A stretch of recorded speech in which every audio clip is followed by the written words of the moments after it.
All right, I have car 657. We rallied to get here. Load them up, roll them on down. This is the Super Bowl of Soapbox Derby. It really is a slice of Americana that we share with families from all over the world. This weekend, 500 families from Germany, New Zealand, Canada, Japan, and all across America descended on Derby Downs in Akron. The reason? The 77th annual First Energy All-American Soapbox Derby. Today, these kids are having a great time, and that makes all the volunteers happy because that's why we do it. Ooh, I think she got it. I think she got it. It's an event that literally brings families together and brings them back year after year. Ricky Desens has twice been a champion here. It's very exciting. We made a lot of friends out here over the last 5 years. And maybe no group is happier to be here than the parents. Woohoo! Like Ricky's dad. We do a lot of stuff together anyways, but this has actually brought us even closer because it's a team effort. I get to build the car with him, and when he drives it well, it makes us both look real good. Roll them on down. There are lots of anxious faces and anxious moments for the loved ones of the racers out here. Did he do it? Did he do it? The answer to that is yes. But win or not here, the racers had to win just to get here. Jacqueline Peterson's family has been involved in soapbox racing for 8 years. This is the first time they've been to Akron, her daughter Bailey qualifying in the Masters Rally Series. Great to see all the families out here and all the children having such a blast, and just, it's a great atmosphere. Families learn together about winning and about not winning, and about how to enjoy competition either way.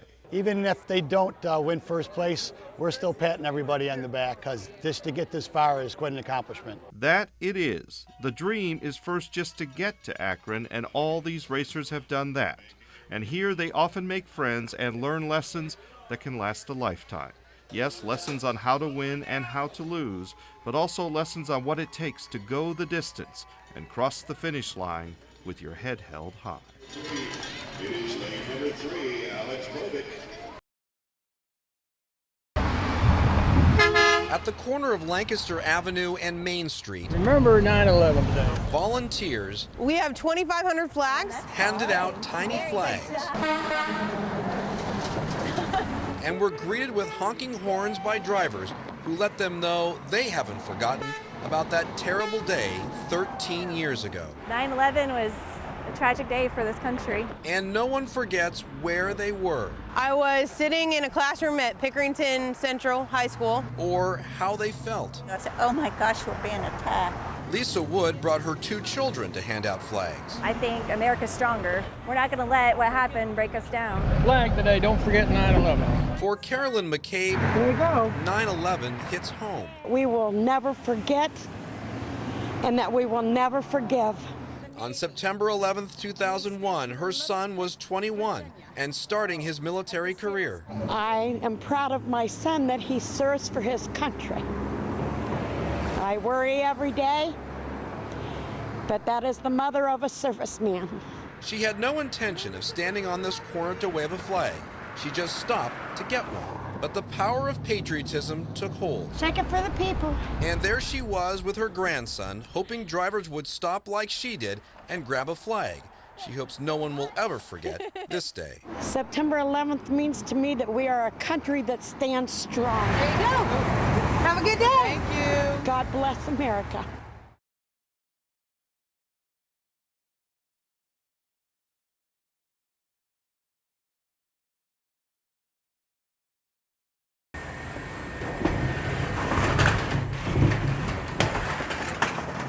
Turn all the case lights on.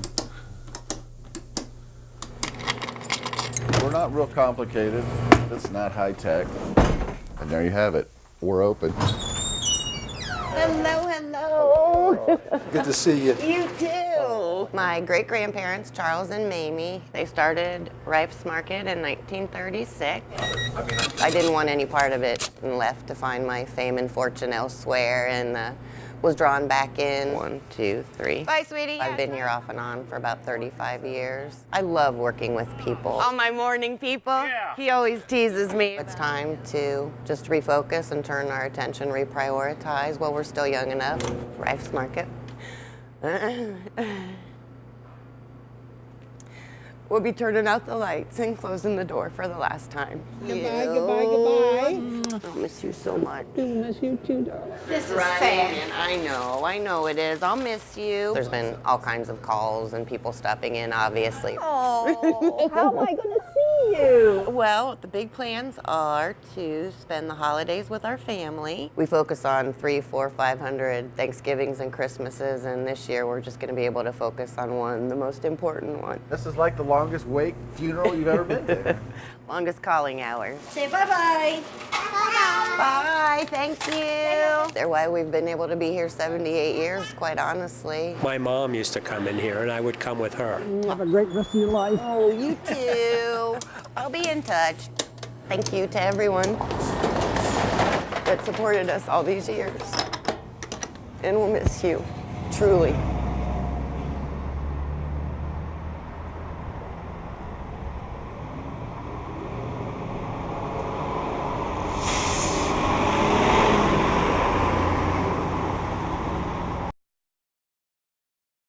The Air Force Marathon is tomorrow morning at Wright-Patterson Air Force Base. I'll be running in the half. It's a Boston Marathon qualifying run. It's a big deal. Not everyone, though, is in it to win it. Running clears the mind, but when the gas tank starts to run low and the muscles cramp, what fuels you to finish? I asked that question and got some pretty remarkable answers.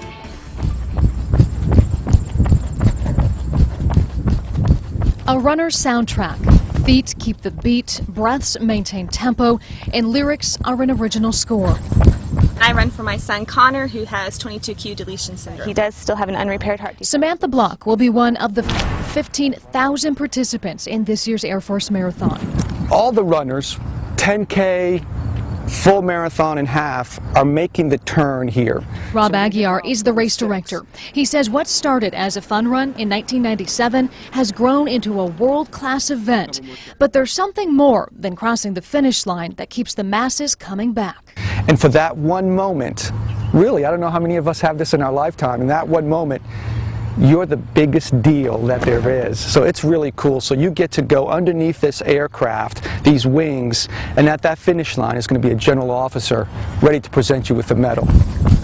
I'm not a good runner by any means. Don't look for my name in the finish results because I'm going to be, close to the bottom, but that's not what matters. For Samantha, it's Connor, her little boy battling a heart defect and a delicate immune system. He gives her strength to keep putting one foot in front of the other. Who's your Connor? We asked and you shared your inspiration. You're running for a son with autism and 3 daughters who love to make silly faces. A coworker's baby girl battling an illness. You run for our veterans, our country, for Mary, and for Caden. You run for Shayla, whose smile belies her battle. You run to celebrate being breast cancer free, for a father who's fighting cancer. You run for those who can't, for friends and loved ones no longer here. I'm out here for my kids. I'm out here for my own health and fitness and my sanity as a mom. When fueled by inspiration like this, race or not, it's always a step in the right direction. And you can see finish. Oh man, it's you talk about goosebumps, and if you're a little tired, you start to pick it up. Eye on the prize. Eye on the prize. Yeah. All right, so I will be running for Jenna Strong, for Jenna Parlett, the 20-year-old Miamisburg runner who also ran for Wilmington College. She battled epilepsy and an irregular heartbeat. She died last year after collapsing during a race. Her mother, Lisa, has started the Jenna Parlett Memorial Foundation. You can find more information on it on our website, WDTN.com. Jenna was also an advocate for the American Heart Association. She was also passionate about the importance of knowing CPR. So,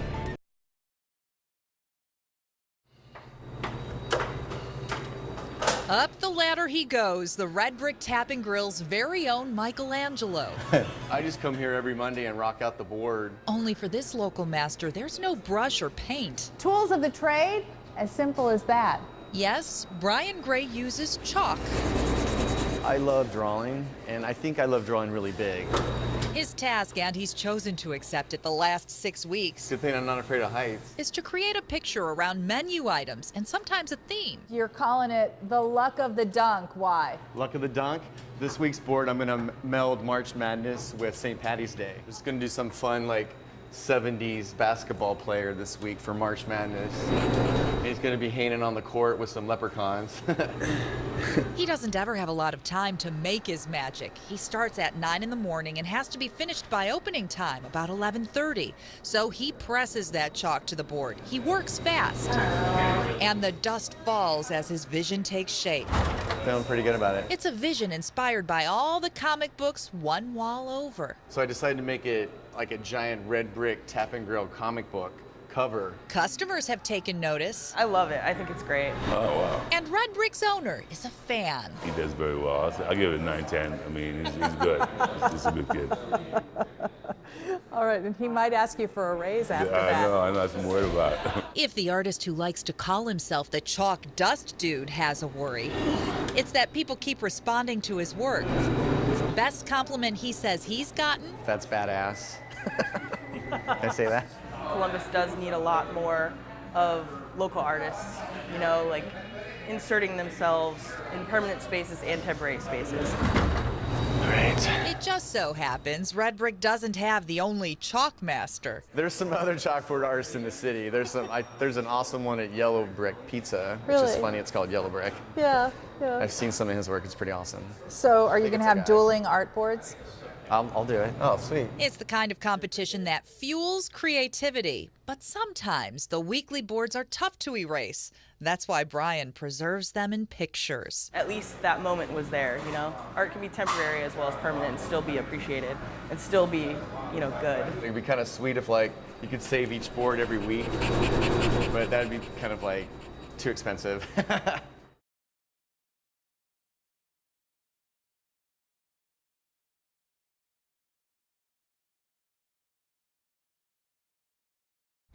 Here we go! Watching 9-year-old Sam Williams take on this playground, you'd never know he's not well until you hear his labored breath. His lungs they have issues, so he can't do the oxygen exchange properly. So he does get worn out pretty easily. Sam's struggle has been lifelong. He was born with his intestines outside of his body. And complications just rose from that, which caused his liver to fail when he was a baby. So he got a liver transplant in 2005. Last year, his health began failing again. The news from doctors was not good. Sam would have to go back on the transplant list. Waiting for a new liver, small bowel, and pancreas. That way he can get his third chance at life. And that's the only solution. It's the only option we have right now, yes. Medical advances have created machines that can temporarily replace the function of the heart and the kidneys, but there's no alternative to a healthy, functioning liver. As a result, last year, nearly 1,500 people died waiting for a liver transplant. That's the worst case scenario, you know. It's terrible. Heartbreaking to hear. I mean, there's nothing you can really do. Sam knows the situation and the stakes. The hardest part, I think, is just like waiting, because every time I hear that normal ringtone on mom and dad's phone, I'm like, I want to get it over with. Please be. But don't think his challenges have broken his spirit. How would you describe yourself? Awesome. Really? Yes. And his classmates at Brown Elementary in Hilliard agree. Surprising him with this video titled "Sam is Brave." His family hopes soon he can stop being brave and just be a boy. Now this is the hardest thing ever. Glenn McIntyre, 10 TV News.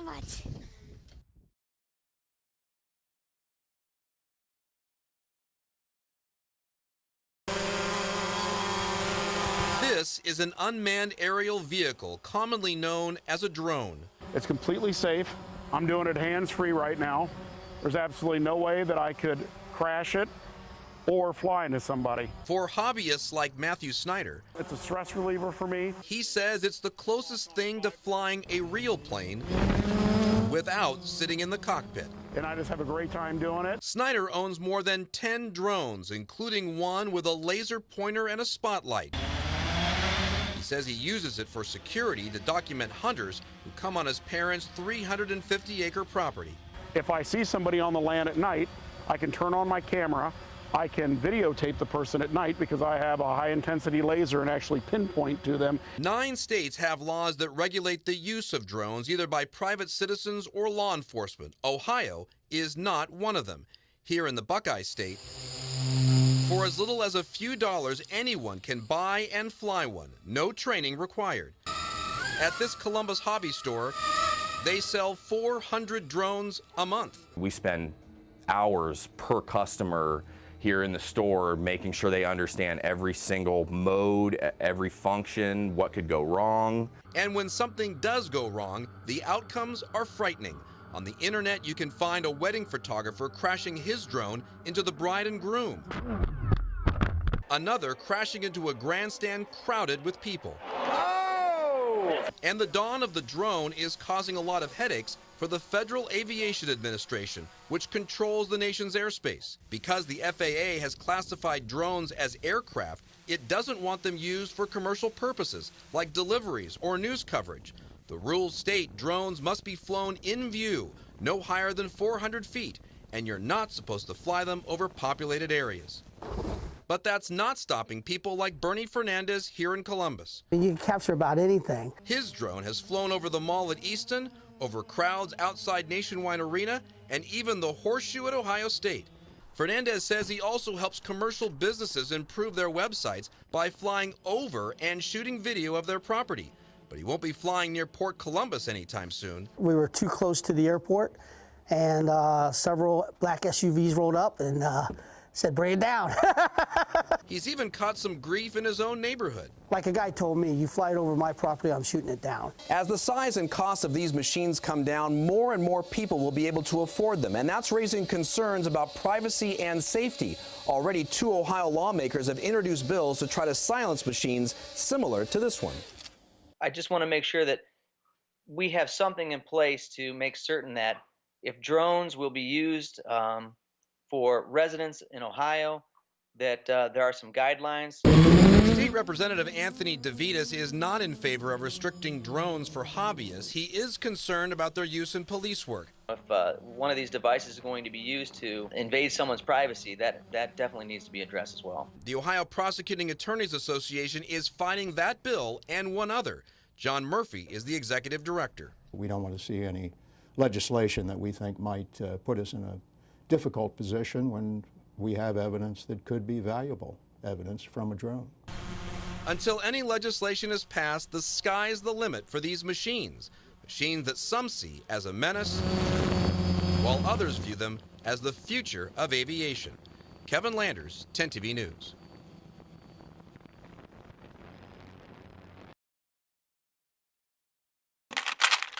This is Sharon Mather's typical day, spending time quilting in her Lake County home with her granddaughter, Allie. You gonna help me put the clippy on?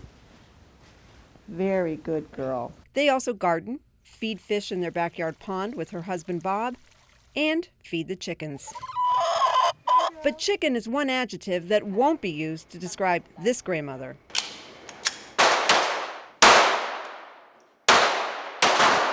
She is one of hundreds of grandmothers across the state who is now packing. Not so much for me, but if I want to take the granddaughter down to the park or out for a walk or anything, I felt like I needed something for protection. It's like, what if something happened and I could not protect her? I wouldn't be able to live with myself. And we are being told that's one of the main reasons so many grandmothers are now heading to the gun range. Go! I need to be safe. The world's not safe anymore, and a gun is going to make me feel that way. And here at Atwell's in Painesville, they tell us the majority of people enrolled in their CCW class are women over the age of 50. Esther Barris, the facilitator of a Girl and a Gun Women's Shooting League in Painesville, says in the past year alone, she has seen a steady increase of grandmothers choosing to learn how to shoot. Good boy. Just like Ada Fry, who also wants to be able to protect herself and her family. She says she often travels with her daughter and granddaughter to dog shows, where they stay overnight in a motorhome. And a lot of times you're out in the middle of a field And as a safety precaution, now I can have a gun in a small safe inside the motorhome just to protect us. She says she feels safer since she began shooting. Even though we really would rather shoot outdoors today. In her current CCW class, Esther Barris says the average age for women is 52, with the oldest student being a 70-year-old female. And the employees at Stonewall Gun Shop and Pistol Range in Broadview Heights are noticing the same trend. A huge increase, huge increase. And actually, I would say in the last 10 years, we've noticed an upswing. They say what's most important for anyone buying a gun, especially women, is that they know the proper way to handle a firearm and feel comfortable so that they would be able to protect themselves. Basically, with the violence that is escalating, and you could probably parallel it, the violence that's escalating and the amount of women that are becoming afraid for their lives and their safety and the safety of their families. And that's something Sharon says she no longer worries about. Peggy Sinkovich, Fox 8 News.